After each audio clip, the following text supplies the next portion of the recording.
Yes, people, easy people, welcome back to my channel at Big Steve MCFC. We are the South Stand. He's back. It's been a few weeks. I apologise. There's a lot of shit been going on in the Man City world.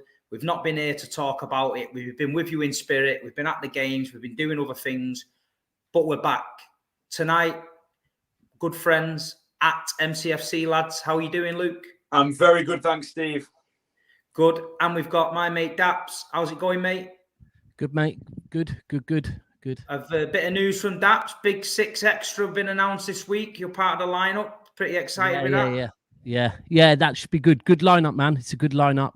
Chance for us brilliant, mate. That is brilliant. Yeah. Good news. A few other things as well Luke, to be fair in the pipeline as well. So a few good things. You're smashing it, mate. Never a foul. Luke's doing well. MCFC lads, he's growing. I see. Yeah, I'm very, very excited. After the World Cup's over, we've got some big games coming up. So, yeah, doing well. 120,000 followers on Instagram, is it? Yeah, 130 something. I'm not sure how many, but yeah, it's going well. It's going well. A huge. I was telling someone the other day, like, for the two biggest content creators I feel for City.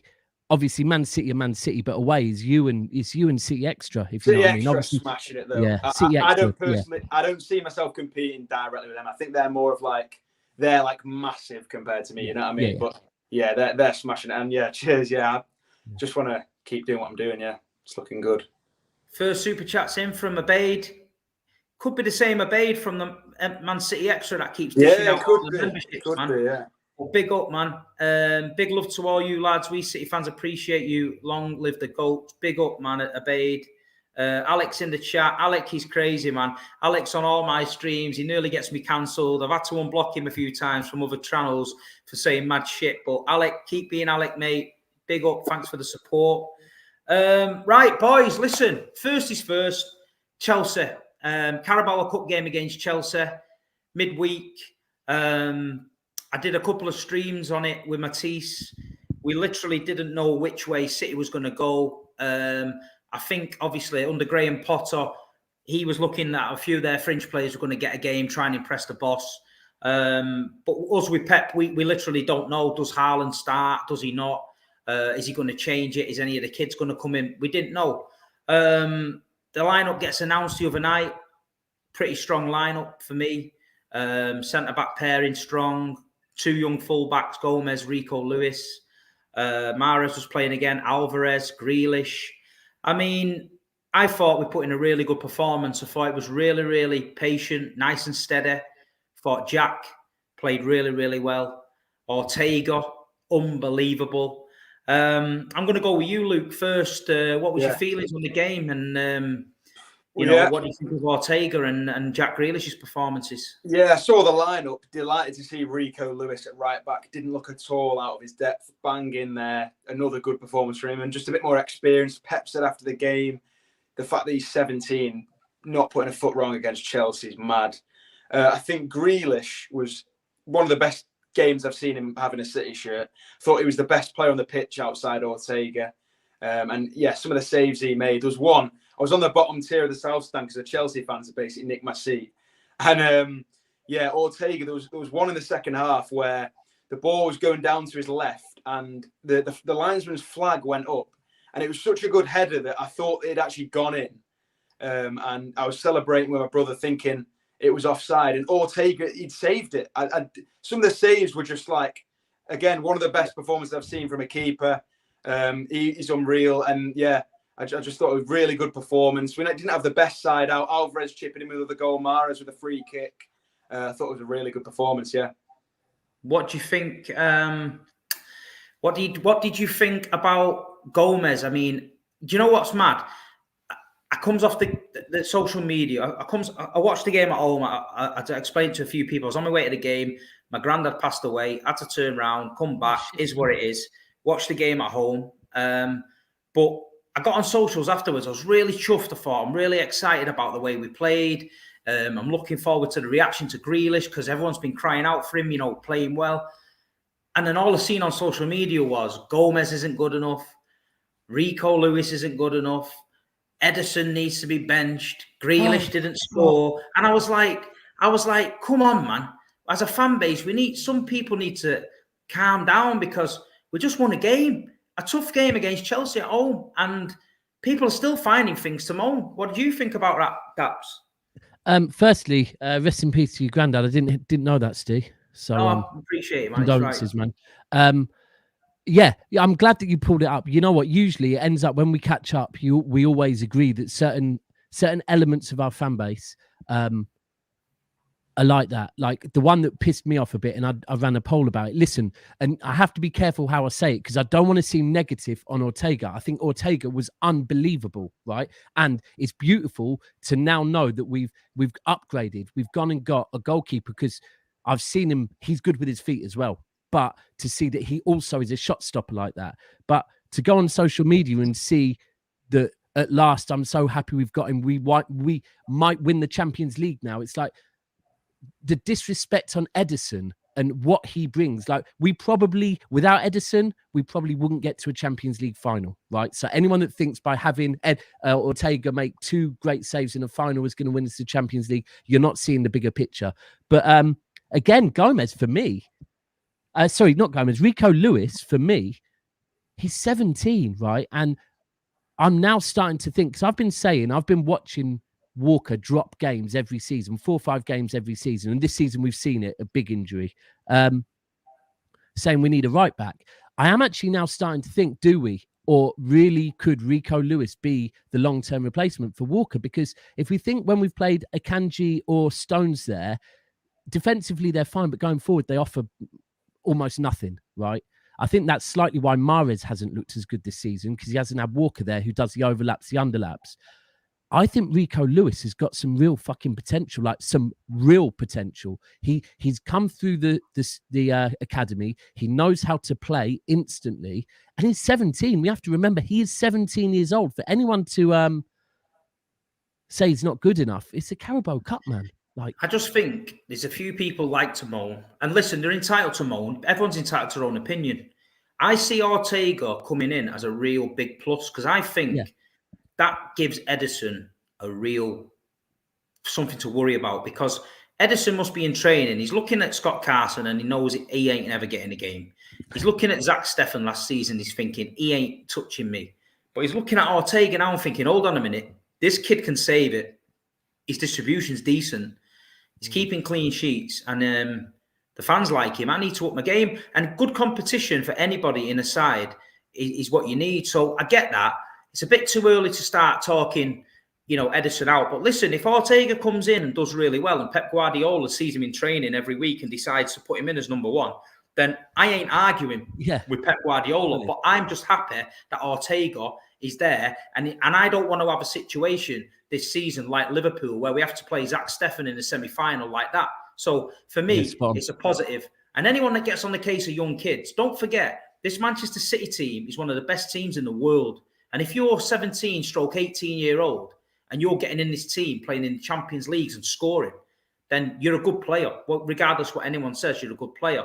But I just find it a little bit jarring. And then they get on me then. Oh, Steve, you're one of these old Man City fans that doesn't accept criticism. It ain't about that. I can accept criticism. I've criticised enough Man City players in my lifetime to out-criticise everyone. But all I'm saying is we're playing well. So people just relax.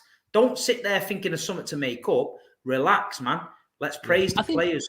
The other thing is, the one thing we know with Pep, right, over the years is the amount of times we've gone into Carabao Cup games and we've wanted to see youngsters, and Pep doesn't play them because he's only playing players when he thinks they're ready, right? This is Pep Guardiola, right? I don't need to list his resume. I do not need to do it. So the fact, and I think we spoke about this a few weeks ago, maybe even a few months ago, Steve, how it was mad how he was already giving Rico Lewis game time through the summer and even early this season. I think he's had probably 5 or 6 appearances now.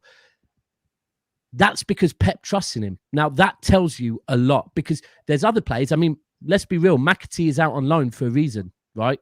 Because Pep didn't, think he's ready to play that game time. He thinks Rico Lewis is ready. I'm not doubting Pep on anything. So, and as for Gomez, you know what? Gomez is slightly reminding me of Kolarov a bit because he's not amazingly going backwards, but going forward, his crosses and balls into the box are dangerous. They're just dangerous. I just think Gomez has had a little bit of a culture shock. He's come in from Anderlecht. It's a totally different place to Man City. He plays in different positions for Spain, under 23s or whatever. He played different for Anderlecht. I think he's come in. I think he struggled a little bit with the Man City fullback position where you've got to come in sometimes as an inverted fullback. I just think sometimes he can be exposed. But listen, over this season, I guarantee you that Gomez is going to come in under because there's going to be games where we need utility players. And there's going to be games where we're struggling with injuries, and there's going to be games where Gomez will step up. So it's early days for him. But Luke, I mean, what's your? You speak to a lot of the younger lads, and it ain't just the younger lads at City. It's just a madness. And I'm not saying they're wrong, but do you think some of the younger guys get a little bit reactionary and just finding something to moan about, or do you think they're justified in that, or is that just a generational thing, or what? I think, Steve, what it is, I think it's like attention span. People on TikTok nowadays. I saw a quote, I think it was Gerard Piqué said a couple of days ago. And he said, kids nowadays, they don't watch football. They watch 2 minutes of it and then they're on Instagram or whatever. And I think some kids, they don't watch the whole game because they just can't focus enough. And they'll see one thing or see one person, see Mark Goldbridge or whoever it is, say something. And they'll just say anything to get a few clicks or start a bit of a debate. And I think City, we didn't put a foot wrong against Chelsea. It was a good performance. I don't think anyone was bad.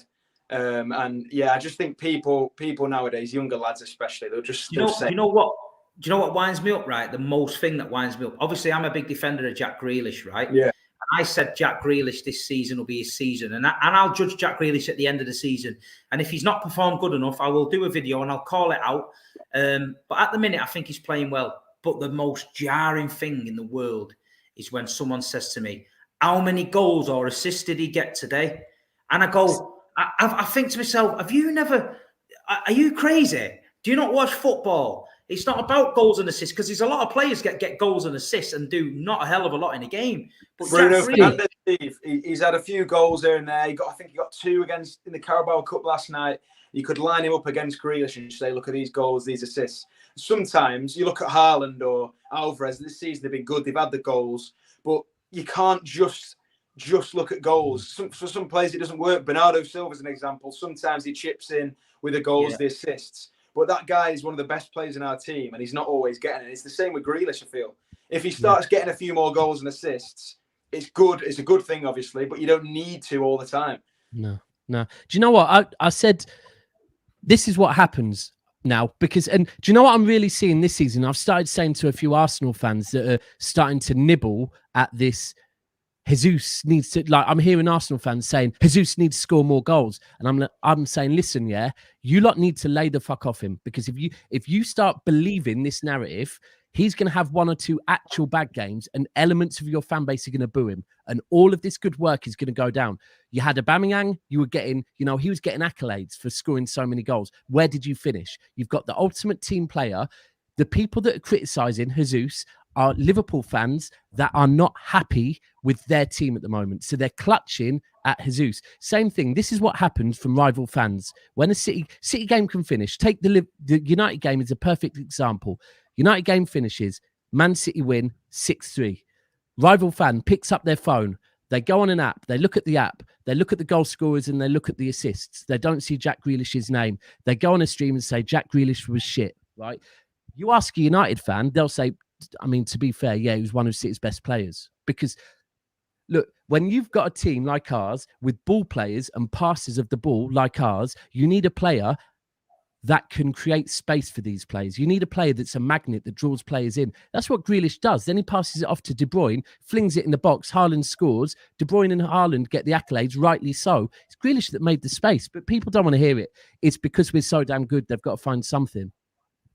Yeah, and we're filling the stadium all the time now, so they can't use that one anymore as well. So yeah, I think Pep hit the nail on the head the other day. He was talking about him, and he said, "I've told him to relax a little bit more, release the ball a little bit more. But when he gets in the box or in and around the box, his first thought should be a killer, not pass, shoot. Yeah. And that's what Pep wants for him.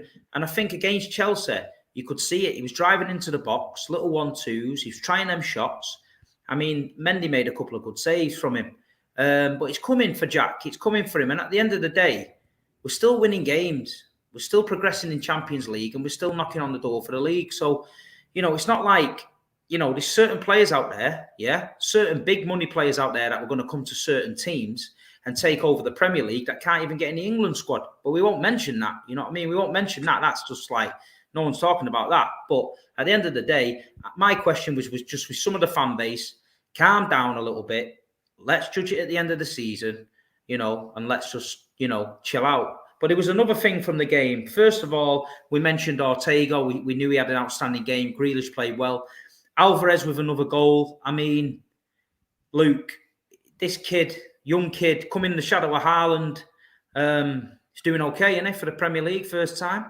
Oh yeah, I know. We just had that conversation about stats, but this guy is a good player and he's got the stats to show for it as well. I think he has a goal or assist around every 90 minutes since he's come to City, and he's not had that many minutes. He's had a few starts here and there, but he's come off the bench quite a bit. Haaland's obviously kept him out of the team, but this guy, he's going under the radar. And I know the Argentinians have had a few comments on YouTube here and there. They love him, made him River Plate, they've been saying, and I just think he is a great player. He's still young as well. I think he's definitely one of the best signings in the league last summer, and I think he's going to keep doing it. Yeah, what do you think of the money as well? What do you think of Sterling?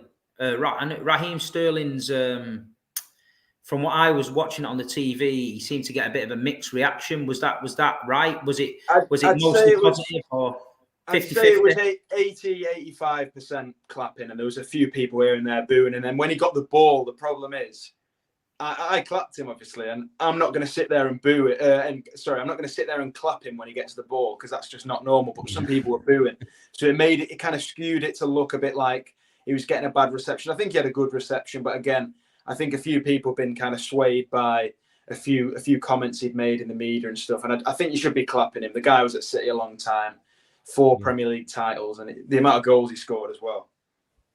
What do you think, Daps, about Sterling? Do you think? I said beforehand, before the game, I said he'll get generally a good reception because look, the fact is he's in our top 10 goal scorers of all time.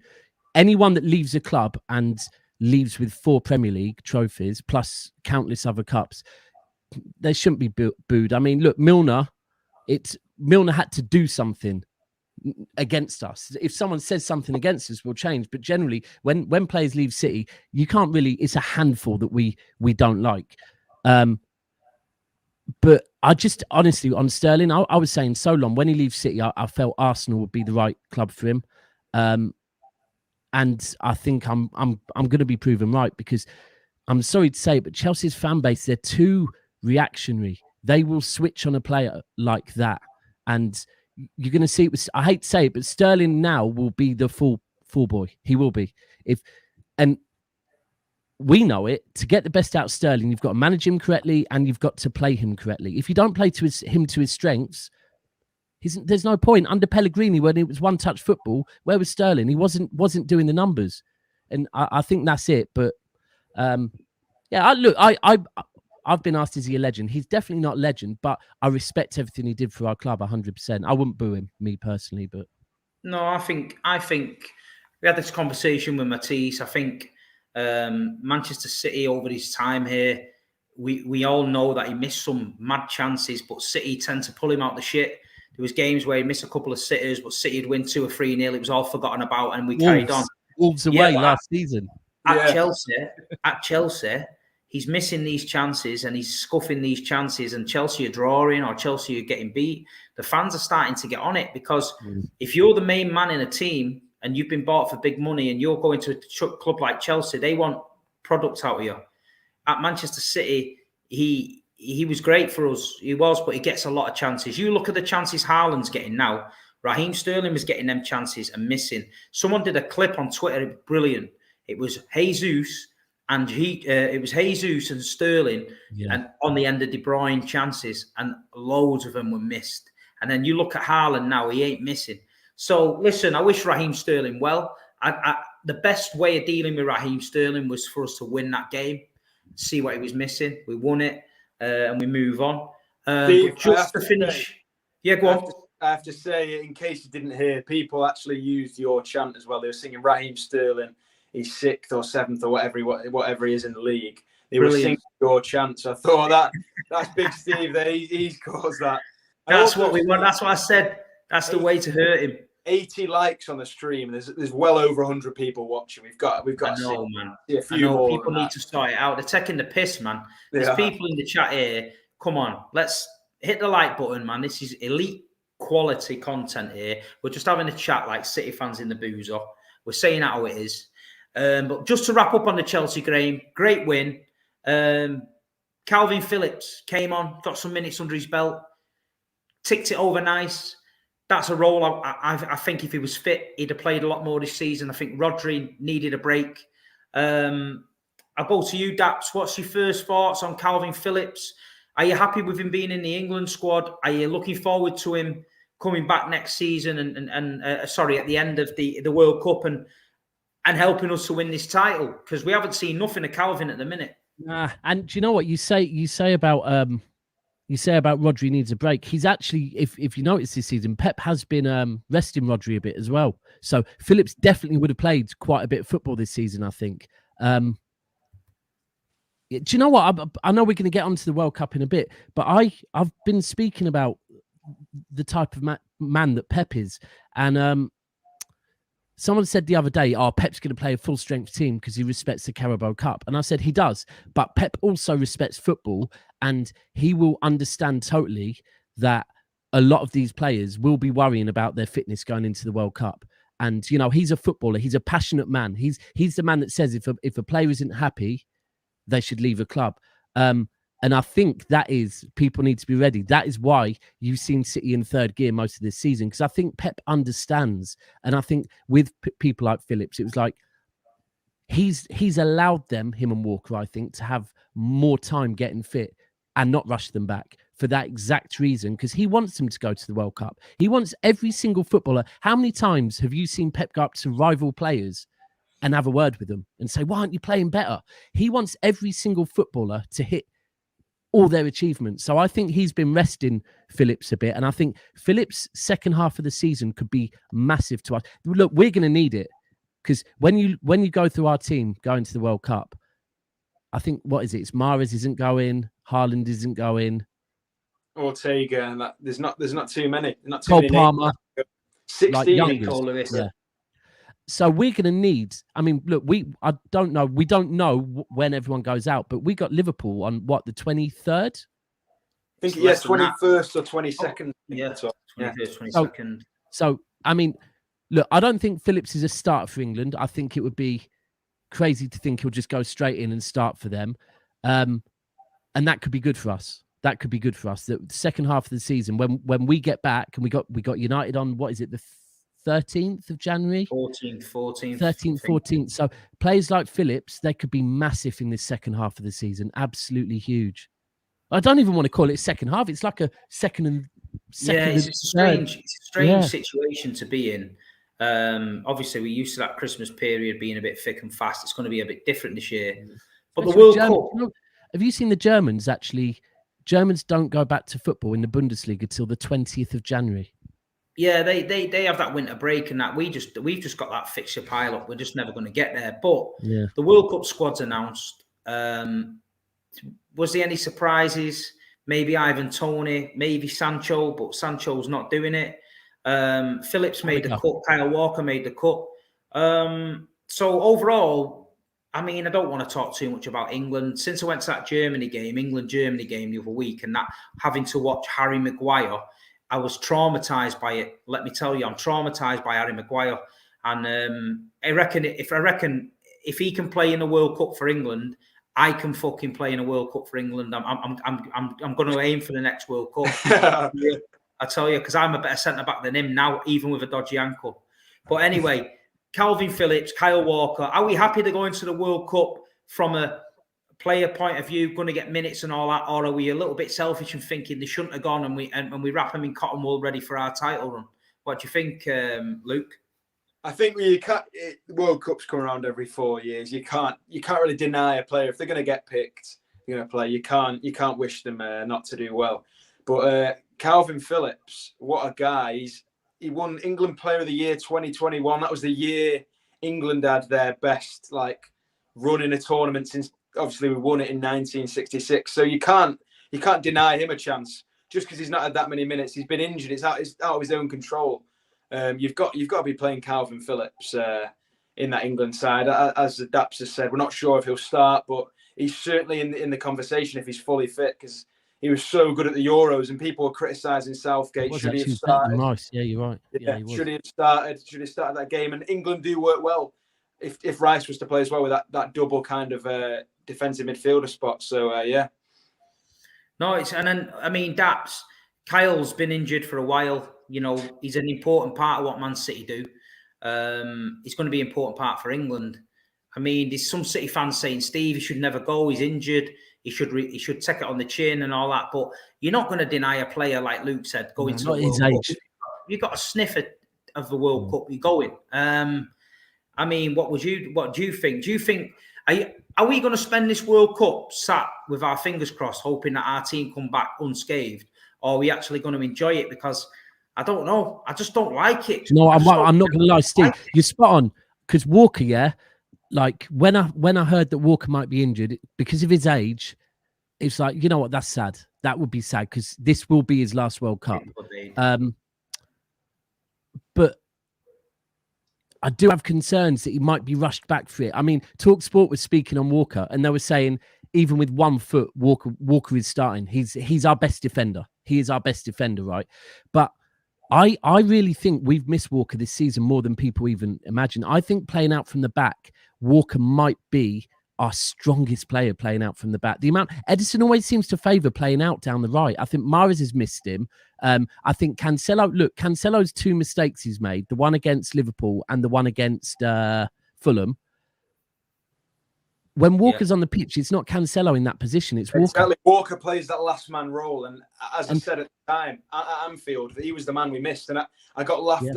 One of the posts on YouTube, people were laughing, saying, clutching at straws. I think he's one of our most important players, especially in those tighter games. Yeah. So on that side, I worry we rush him back and he gets injured. But I'll be honest, my biggest worry by far and away this World Cup is De Bruyne, because we've seen it with Vinny and we've seen it with De Bruyne that Belgium are relentless. They're relentless with they did it with Kompany. The amount of times Kompany would come back from injury and he'd be in the squad before he's even played for City, and then he'd get injured on international duty. And I just worry that you look at De Bruyne. De Bruyne's had a solid about 18 months without injuries. And I just worry that they're going to run him into the ground. There's going to be games when they're 2-0 up and they're not going to bring him off. And he's the one, every Belgium game, I'm going to be sat there worrying. I'm not going to lie. But we've got to let him go. Look, if De Bruyne goes and manages to get a trophy at the World Cup, then he's really on for a Ballon d'Or. So we've got to support them all. But I am going to be slightly worried with some of them.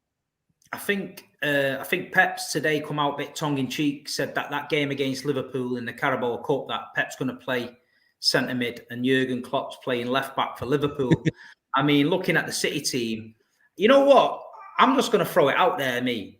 Obviously, not all the players going to the World Cup are going to be in the later stages, so we're going to get some guys back. But if we've got to go at home to Liverpool with Carlos Borges and Rico Lewis and players out the academy mixed in with a couple of City stars, I'm game for it. I'm down for it. I think we just embrace it and go for it, because looking at that City youth team at the minute and the way they spanked United 6-1 the other day and started taking the piss, doing the swee and all that, them guys are legends to me, mate. They are legends. They are legends because they're just winding them Reds right up. So I'm down for Carlos Borges. Is it Mabude up front, the Scottish striker? I spoke to him on the Insta last week as well. Nice kid. Rico Lewis. I'm ready for it, mate. I'm ready for it. But why not? While the main team are all away, I know Pep's going to be, I think he said he's going to be sat at home watching it because he likes watching it with his family. Pep, get some of them youngers into some training sessions, right? And get ready for that Liverpool game with some youngsters. Spend a couple of weeks with the youngers, getting them up to Pep Guardiola's level, and then just go out and spank a tired Liverpool team. I think it's going to be funny. We're going to have a friendly out there. Yeah, apparently we're going to have some. Pep said he's going to do some friendlies, behind closed door friendlies in the World Cup. Oh, there you go then. I've seen Leeds are doing that. They've got one against Real Sociedad or something, and that'll be interesting. I just find it funny that Haaland's going to be sat there with Scott Carson just taking shots at him from 40 yards. Ortega at the other end as well. So I'll tell you what, Carson will get injured from a Haaland shot probably. What a thought that is, right? Erling Haaland comes in the Premier League. He's hit the ground running. He's taken it by the reins, smashed it to death. Everyone's going to the World Cup. He's got a 5-week break. Now, that's pretty frightening, isn't it? To think he's got a 5-week break to freshen it up and then come straight back into the business end of the season, freshly fit. Speaking about Haaland, we've done the World Cup. I just want to ask you, right, just a quick one. Who do you think is going to win the World Cup? I'll start with you, Daps.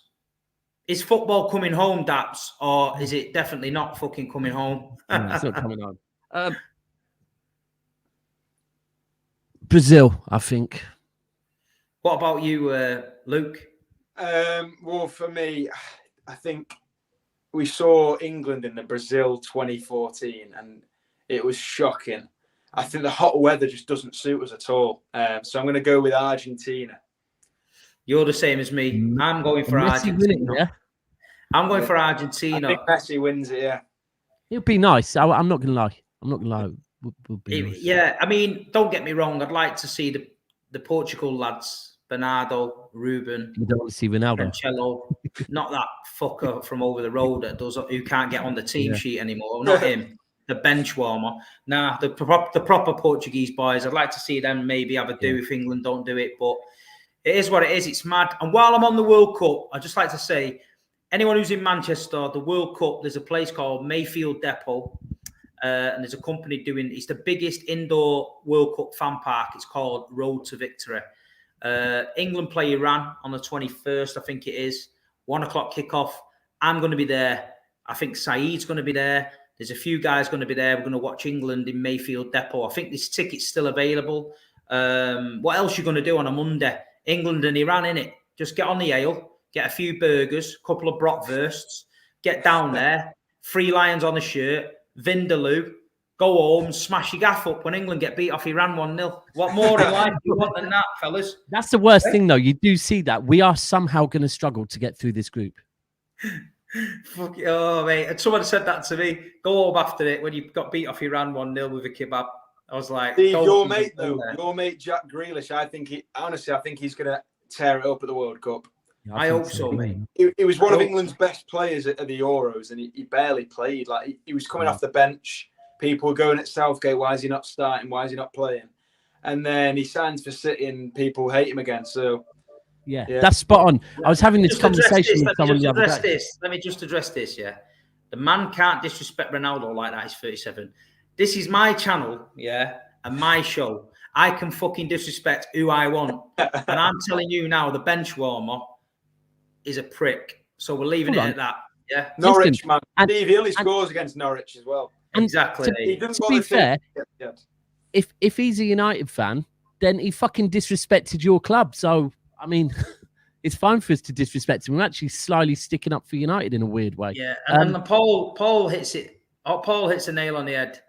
There. That's all I need to say. Yeah. Do you know, it is what it is. Listen, the World Cup's mad. It's not got a World Cup feel to it for me yet.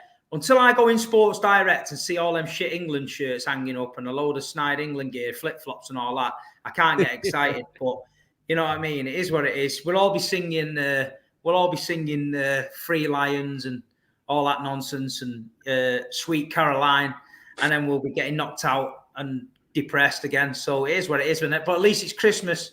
At least you're not depressed in summer. At least you can just get depressed and roll straight into the Polar Express on Sky Cinema. What more in life do you want than that? England get knocked out, the Polar Express is on afterwards. It's what it is. It's going to be weird. Like we're doing watch-along. We're doing 2 watch-alongs a day from in here, 2 or maybe 3. But well, I'm going to be at work for some of it, but some people are. And I'm going to have a tree up while we're watching the World Cup. It's going to be weird. I don't really... Yeah, it's all mad. But quickly on Greek... what it is. Yeah, but I mean, it's different, right? And you have to embrace it. But I think we will as soon as it starts as well. But just on the Grealish thing, you're spot on about how everyone loved him. He wasn't starting the last tournament, and he was England's star boy, and he wasn't starting.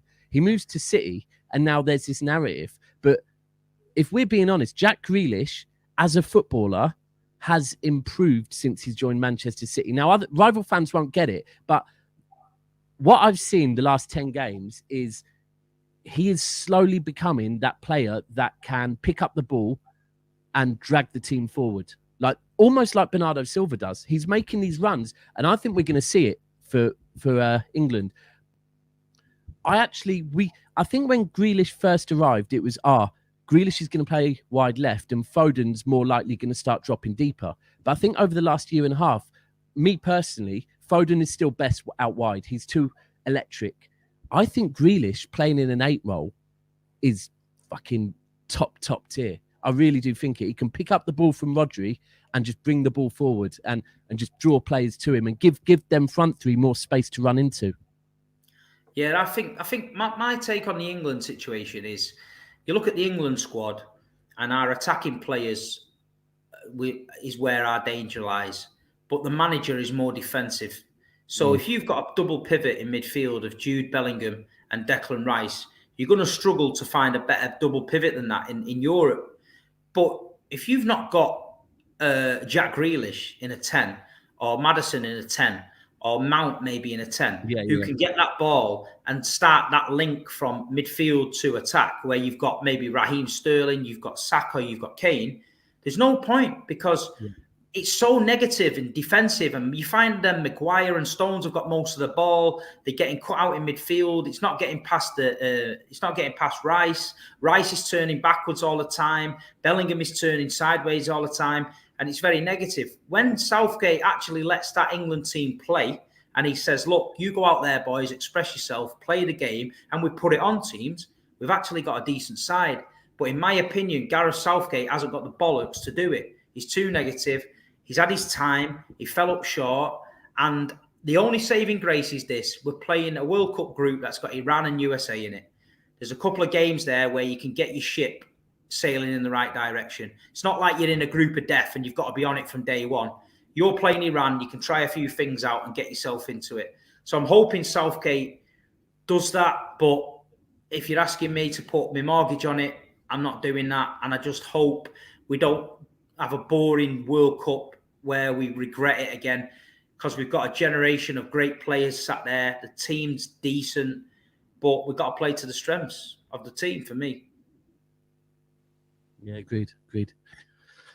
But enough on the England stuff. We've covered England. Right, tomorrow. It's the last game before the World Cup. We've got Brentford at home. The Fulham game last week was absolutely mental. Down to 10 men, dominated possession, fought to the end, which Man City do, get the penalty. The big fella steps up, smashes it in. The scenes around the ground are like we've won the championship again. Pep and that are doing lap of honours. So surely to God, we're coming into this game confident. Brentford have had not a great start to the season, apart from beating the odd mob. And, we should be going out on a high, shouldn't we? And me, for one, wants to see Haaland play tomorrow. I want to see him, get on the score sheet, send us to the World Cup in a great position. I mean, I'll start with you, Luke. Do you think any problems tomorrow with Brentford, or do we get the job done? I don't see any problems, to be fair. I think they've got the worst away record, one of the worst away records in the league. We've got the best home record. I don't think we've lost all season. I think we've won every game at home. It's the last one. It's that annoying 12:30 again. No one likes it. But we've been thrown with another 12:30 kickoff. I think we'll smash them, to be fair. I think Brentford's play style, last season they played us. We had a couple good wins against them. I think the away game was 1-0 and the home game 2-3. I think we'll put five past them tomorrow. I don't think Brentford are as good this season as they were last season. They started well, like every team seems to when they come up. And towards the end, it was like Christian Eriksen sort of saved them. I think they potentially, even though they've had an all right start this season, I think potentially they're in the conversation to go down. I think we should put a few past them. I want to see Haaland, like you said, even if he's not quite at full fitness, he's got that 5 weeks, like you said, to recover. So I think you've got to start Haaland tomorrow, get him in, and I think he'll get a few. So what are you going for? 5? 5-0. What about you, Daps? What do you think? You know You see the Brentford causing an it's issue? funny, right, that you've seen this. Do you know what I think Pep's doing this season? I think he's, whatever narrative the media or reporters want to go with, he's just agreeing, right? Because I see today he said that Haaland is starting to feel better, right? He started last week. Sorry, he didn't start last week. He came on last week. Before last week, it was he's starting to feel better. He didn't start on Wednesday because it was the Carabao Cup, right? But he's just reverted back to, he's feeling better. I think he will start for me. He's not going to the World Cup. Alvarez is. And yeah, I think this, I'm going 4-1. The reason being, I think Ivan Toney's got a little something to prove, not against us, but maybe by not getting in the team, that maybe he's going to have the bit between his teeth. But right, last weekend against Fulham, I ended up giving the ticket away because I couldn't get. No, it was my godkids. That's it. It was my godkid's birthday, so I couldn't get up. And I was pissed that I missed it, to be fair. But there was this narrative, you had to bring Haaland on to win the game. No. We were 1-0 up, went 2-0 up, were absolutely cruising, and in the 30th minute had a defender sent off, right?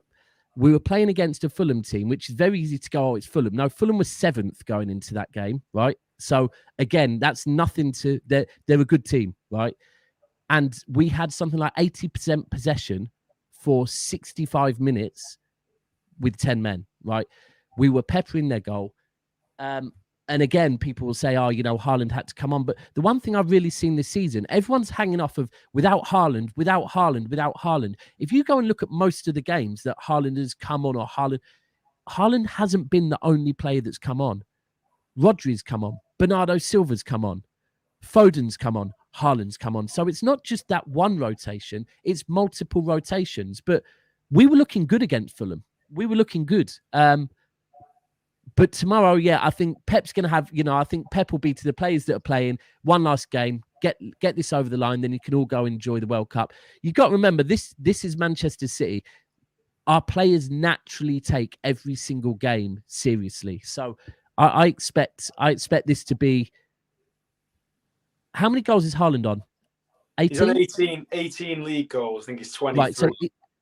So he needs 20 league goals and 25 all competitions before he goes away to the World Cup second week of November, right? Also, we've missed a week or so because of the Queen passing away as well. So it's insane, but I think he will start. I'm looking forward to it. No, Haaland's brilliant, like you say. I thought against Fulham when he come on, you could see the whole place change. He gives the crowd a lift, he gives the players a lift, and then you've got that target. I mean, don't forget, he scored that header first that was disallowed by offside. But you could see Fulham panicking as if to say, shit, the last thing we need, we thought our dreams had come true. We got a penalty and down to 10 men. And then they bring this big Viking off the bench, and every ball that comes in the box, he's looking to get on the end of it. And then the penalty, I mean, I was listening to Talk Sport on the way home, and Rodri was on. And he said, I heard that, the penalty was on me. He said, Pepper decided I was taking the penalty. He said, but I looked at Erling Haaland and thought, this is what this guy lives for. So I just gave him the ball. Yeah. So Rodri said he was going to take the pen. So he gave it Haaland. But for me, Haaland should be on them all. Riyad Mahrez needs to move politely away from them penalties now and just call it a day. 100%. And then if it's not Haaland, I'd be happy with Gundogan, me. Yeah. I think he takes some, for Germany and that, and Dortmund in finals Champions and League that. Finally took one for Dortmund and scored. Yeah. So yeah. He missed the one at Anfield, but yeah, everyone can have a bad penalty here and there. I think Rodri as well, like, he had the confidence. He scored one against Spurs. He's had one. It wasn't the best pen, but Haaland's wasn't the best pen against Fulham. As long as it gets in the net, it's a good thing. Like Pep said, it's all about confidence with penalties. One guy you might not know, last year in the Belgian league, Sergio Gomez took every pen from a certain point. I think. I can imagine that as well. Yeah, I think he scored 5 or 6 at least. So yeah, have a look at that. he's I obviously reckon he's a head down and just put his boot through it type of guy. Yeah, Yeah, so, I can imagine that. Just mentioning Dortmund, there's been a lot of speculation this week on Jude Bellingham. There's been a couple of people, well-known people in the media and on Blue Moon Forum and things like that have mentioned that the deal's apparently agreed. I mean, I asked my guy who I know, and he tells me he thinks that it's on. Starting with Luke, I mean, Jude Bellingham, that'd be a fantastic signing for us, wouldn't it? Yeah, Steve, it's quite worrying for me. I'm 19, as Jude Bellingham is, and he's like a couple of weeks younger than me, and it's scary. This guy's smashing goals in the Champions League. He's going to a World Cup, and he's younger than me. Like it's mad because I still see myself. Somebody block the sex bots in the chat, man. I don't want none of that shit. Right, I'll do it. There you go. Steve, you're gonna get that clipped up, mate, and it'll be everywhere. I think Bellingham though he'd be a great sign, and he's one of the sort of in that younger generation. He's got to be one of the best in the world. He's far better than the Musialas, anybody else like that. Gavi, Pedri, all these. I think Jude Bellingham, because he's English, he's not getting as much credit as he should, and he's playing in quite a tough league as well. In the Champions League, he's doing it. He was scoring against City. I think he was 17 when he scored against City a couple of years ago. So yeah, I think he'd just be an incredible sign. What about you, Daps? I mean, we reckon Bernardo or Gundo or maybe both end of this season, maybe might leave. But if a Bellingham came in, I think that'd soften the blow. Do you? Yeah, I think either way, if it's not Bellingham, it's going to be someone else. I think Bellingham is exactly what we need. If you think about it, Rodri, Bellingham, Kevin De Bruyne. Yeah, it's pretty scary to be honest. And for me, the reason why I think that, look, I know other people will say Real Madrid are interested. I get that, and people say, he seems like the type of player. He's 19, all right. He could come to City, have 6 years at City, and still only 25, right? He seems like the type of player that will want to perfect himself. And you've been away in Germany. Now, what a better place to perfect yourself than to come back to the country you're from under Pep Guardiola alongside Rodri. I believe Gundogan will stay. I think Bernardo may well go. I think Gundogan will start signing 1-year extensions like Fernandinho did personally. And De Bruyne. And I think if I'm Jude Bellingham right now, you're looking at them midfielders and you're thinking, I can perfect my art in this country. I've got Stones, I've got Walker, I've got Kalvin Phillips, I've got Grealish, I've got Foden, I've got Haaland, I've got Akanji. These are all players that I know that I've played with. He's not going to go, for me, he's not going Liverpool, because if he goes Liverpool, it's all on his shoulders straight away. He's, all right, I'm not knocking, they've got experienced midfielders, but they've also got 2 young midfielders that at the moment are having the world put on their shoulders. I think Jude Bellingham will be like, that's not good for my development. City is the perfect club for Jude Bellingham for me. And yeah, from what I'm hearing, I mean, look, I think Luke's probably more in the know than I am. I know Luke's proper on the ball with all this stuff, but it looks like it everyone's being thrown. I've seen United names being thrown in there at the moment, but it's for me, when our club's quiet, they're up to something. And I just, you already know they're up to something. I've even heard that I heard the Pep thing's going to be announced soon as well, by the way. I don't know if either of you two have heard that, but I hope so. I really hope so. Yeah, do you know what? That's a bit of a worrying thing, isn't it? Because you think about it, and we're getting close to a decision that is either going to absolutely send us through the roof or absolutely break us and start the panic stations. If we think these younger fans are panicking about Jack Grealish, can you imagine if Pep Guardiola decides that he ain't signing a contract? It'd just be crazy. I mean, I think the sounds coming out of Pep and the way he looks this season with the signing of Haaland and everything like that, I think it's all got a point in the right direction. But you just never know with Pep. I mean, I look at him sometimes in these press conferences when they're asking these stupid questions. He looks absolutely fuming. And I think sometimes he might just think, you know what? I'm having a break from this shit. But You know, we don't know. Listen, if he decides to go, we'll all back him, and he's the greatest manager we've ever seen. If he decides to stay, then it's party time, and we just got to knuckle down, because I reckon we're going to go from strength to strength. I think the other thing on the Pep thing as well that we have to remember is the person that brought Pep Guardiola and the whole board to this club, Khaldoon, right? And that's the way I see everything is, I'm not saying Pep is not extremely important to this club, but the person that has the structure at this club running perfectly, the person that ultimately makes sure we get the best personnel in every single position is Khaldoon. So I have every faith that if Pep was to decide to leave, firstly, he would let Khaldoon and the rest of the Spanish boys know way before we know, before the media knows, before anyone knows, and they would already be working on a plan. And I wouldn't be surprised if Pep would be part of even helping to make sure we get that plan right. So we just have to trust that Khaldoon will do it right as well. And he knows exactly what he's doing. So we'll be fine. It does make me laugh when fans are like, you lot, wait when Pep leaves, your club's going to be... Oh, here we go again. Okay. Yeah, they said this when Mancini left. Oh, yeah. Mancini's gone now, you're fucked. Yeah, okay then. Old man Pellegrini came in, just carried on. Oh, Pellegrini, yeah, well, who are you going to get now? Pep Guardiola, bang, see you later, rest is history. Pep's not going to be able to do it in a cold, rainy night in Stoke. It was all that stuff. All that bullshit, wasn't it? Let's just have it right. It's bullshit. Let's have this super chat here while we're on. Steve, Carragher and Neville would never invite the likes of you or Goldbridge to the overlap because you guys will stick it on them. Big up to you all.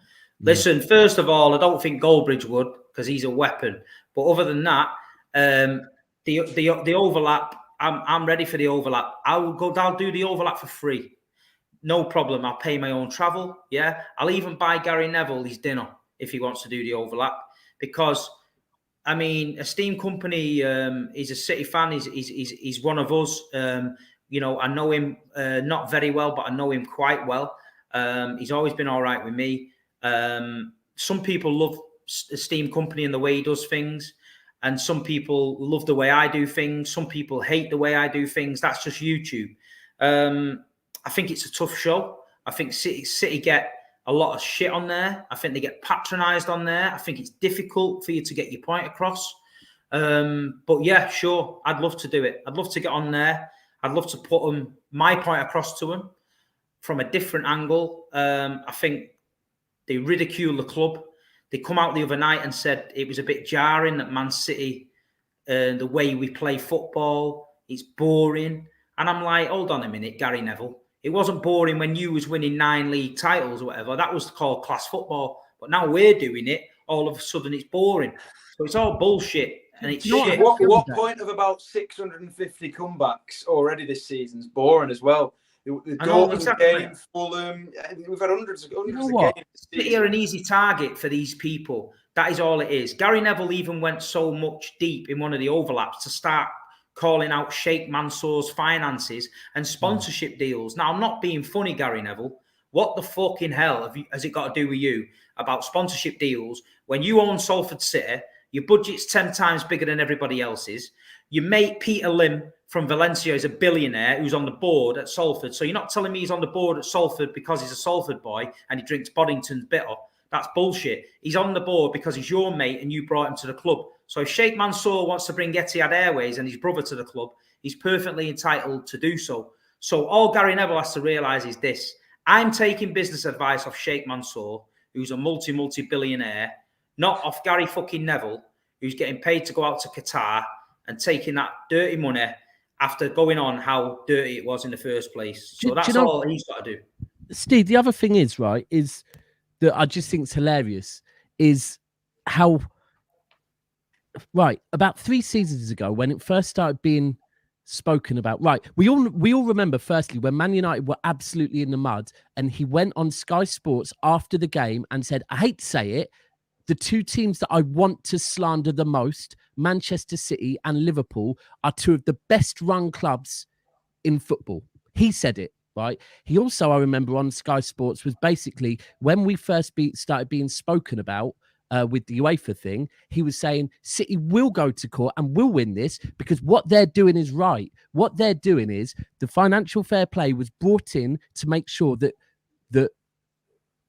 basically debt is not put against clubs and clubs go bankrupt. The actual real money is being invested. He said it, right? He said it. Now, someone at Sky Sports, American owned, has given him the narrative that he's got to spin it, and he's spun it, and he's going a different way. So it's all there. You've said it before. You're changing your tune because now you think you're a politician. You're not. You're a footballer. You know what? Hated him as a footballer. Initially liked him as a pundit. Wanker as a politician. Yeah, they need you on there, man. They need you on there, but there's just no respect. There's no respect for the club. They don't give City any credit. It's boring now because City are winning. Pep Guardiola's done the Centurion season, never been done. Done the Formidable season, never been done. They said he couldn't win back-to-backs. He's done it. They said he wouldn't do his tippy-tappy football in the Premier League. It wouldn't work. It worked. Erling Haaland was apparently going to be a flop. He's come in, smashed it. They've literally got nothing else to say. But and these people, listen, don't get me talked about the overlap because there's people on that overlap. Just listen, trust me. One day I'll get on that overlap and then you see. And that's not me being big. I'm going to say it from our side. I'm going to tell them what we've been through, what we're going through now. We don't want no sympathy.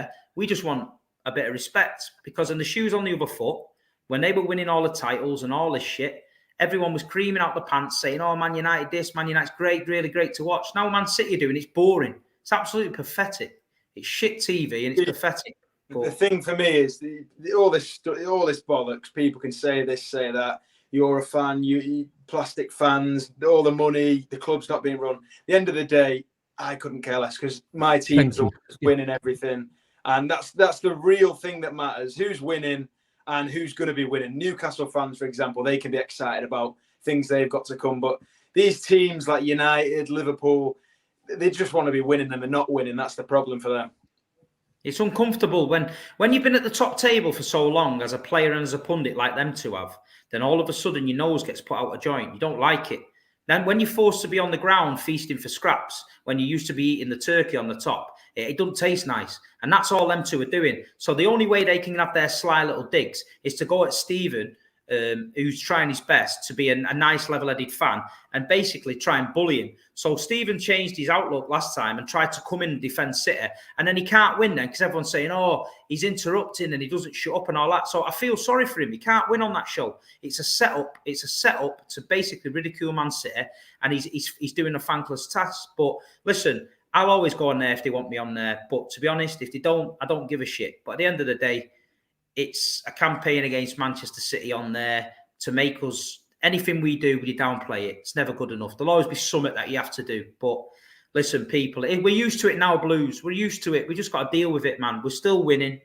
We're still going for the title. We're still in the Champions League. We're still in the Carabao Cup. What more do you want in life than that? One thing I can't deal with, Steve, we've got under 200 likes still. I know we'll be wrapping it up pretty soon, but we've got to get the likes on that. They've got to be higher. Yeah. Come on now, get the likes up now. You're taking the piss, man. You're having me having a rant about Neville and you can't even press the like button, sort your heads out, innit? Do you know what I mean? That's a good one. Neville talking about money, but happy to spend Peter Lim's at Salford and happy to take Qatari QA to Whoppers. Yeah, he's right, though. Listen, he's right. It is what it is. But, you know, Stephen's probably a bit scared of saying anything like that on there because he might get cancelled or he might not get work and that. I don't give a shit if I never go on YouTube again because I'll just say it how it is. And I might even get handcuffed and slung out of the overlap studio. That's probably what they're scared of. But at the end of the day, they'll realise again that slagging Man City off in front of genuine fans, you can't do it, man. People love this club and, we're not got to sit there and take shit off Gary Neville, man. You know what I mean? Who the fuck's Gary Neville? Anyway, you got me going now. But listen, boys, we're all going to the game tomorrow, I believe. Yep. So, listen, everybody have a great weekend. Enjoy it. And listen, people, now you've got me on a roll. Tonight, 9 o'clock, the Big Ste show. I'm back. One-off special. Oh, for real? Big Steve is back tonight, 9 o'clock on the Big Ste show. So if we're all blues in this together, let's get on the Big Ste show. Go and get a brew. Go and get a beer. Go and get whatever you want, a kebab. Get the telly on. yeah, and get ready for it, and we'll have it on the Big Six show. Anyone that needs rattling, we'll rattle them up. We'll go on the Gremlins. Then the Grizz Khan, he's been having it all nice on there. Liverpool, feel sorry for Liverpool. Fuck Liverpool. We'll have Grizz Khan. Saeed, apparently last night, was telling me that this Ganacho or Gaucho, whatever his name is the next Steak restaurant, isn't it? Yeah, so we're going to have a go on him about that. And yeah, so it should be a good show. But 9 o'clock, Big Six show. And while you're at it, I appreciate every single one of you coming in the chat. Yeah, there's a couple of Arsenal fans in asking me about Arsenal and the Premier League. Yeah, all I'm going to say is Big Stricto, Arsenal fan, Monday, 8 o'clock on his channel. He's doing a show with me. Contenders or pretenders. So you'll hear my opinion on Arsenal. But I'd just like to say, Luke, I appreciate your time on a Friday night, mate. No, I really do. It's great to have you on. Where can they find your socials? Big it up, get it out there. You can find the TikTok. Steve had it deleted, but we're back going there. That's at MCFC Lads 1894. They can get at the YouTube MCFC Lads, Instagram MCFC, and then a full stop Lads, and the Twitter MCFC_lads. And yeah, cheers for having me on, Steve. A pleasure as always. We just need to see you on the overlap or in one of them lad Bible debates with Goldbridge. That's what we want to see. Yeah, Goldbridge's arse has fell out twice on the lad Bible. You know, he was lined up, I think, to go at me, but his arse fell out. He'd probably deny it, but I've got the messages to prove it. And Steve, if he's not in the comfort of his own bedroom, he's not gonna say anything anyway. Exactly, mate. Exactly. And Daps, where can they find you, mate? You're busy everywhere and you're doing your thing. So let everybody know. I'm less busy now. You know, I'm actually doing less shows a bit now, which is good. But I can only imagine come January, February, when no one likes doing shows with City fans until it's the business end of the season. I realise that. And except for when we lose, everyone wants to get us on to do shows with us. But yeah, never a foul. We've just gone live now. So yeah, head over there now. And we're live for the next hour before Big Six. We will be finishing before Big Six. Trust me, we make sure of that. Otherwise, everyone leaves anyway. But yeah, and I'll see you at the game tomorrow. I've got an early start. Got to be up. I think my train's at 8 o'clock in the morning. So. Right, that's it. Listen, people, thank you very much for tuning in. I know we're trying to get this regular. We've had a break. It's my own fault. I'm really sorry. I apologise. Man City, Brentford tomorrow. Let's get the win. Let's get the boys off to the World Cup. Let's get Haaland in Marbella, rested up, and full steam ahead tomorrow. Up the Blues, yeah. Fuck Gary Neville. See you later.